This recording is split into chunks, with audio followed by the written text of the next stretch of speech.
我嘛是上新的现场来看到国民党立法院党团下早来到台北地检署来告外交部部长吴钊燮。外交部拄则上新的回应，讲到全国的百姓的心肝头有一支笑，知影谁对谁唔对。谢谢严玲，我综合回答，就是有关于这个国民党籍的这个曾委员哦，他今天这个提告相关的事项，既然国民党的立法这个民意代表。他们表示将诉诸司法，我们就尊重司法审理的结果。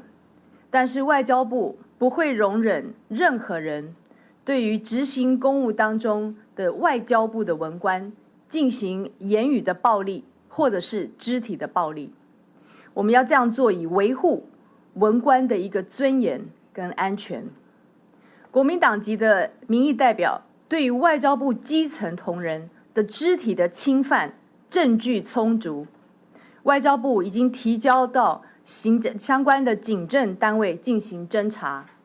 我们也相信司法会还给外交部同仁正义。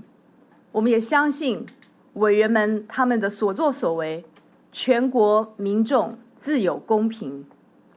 本案进入司法程序之后，外交部相信司法机关将依法调查事实，也将还给行政机关我们的公务人员在执行公务的时候不受违法的干扰的一个空间。我们相信这也是全国人民的一个利益跟共识。谢谢。好，还有没有其他的问题？来。发言人不好意思，想请教一下，因为大家现在都在追那个卡城杨惠如案然后国民党团他们今天是表示他们会正式行文到外交部，希望外交部可以提供杨惠如的出入境记录。那请问外交部这边的回应是？我相信这个卡城案已经进入相关的这个司法的程序哦。那我们之前已经多次这个说明了，外交部尊重相关的司法的审理。那本案呢，如果相关的这个司法单位他们行文给外交部，外交部将依法来办理。谢谢。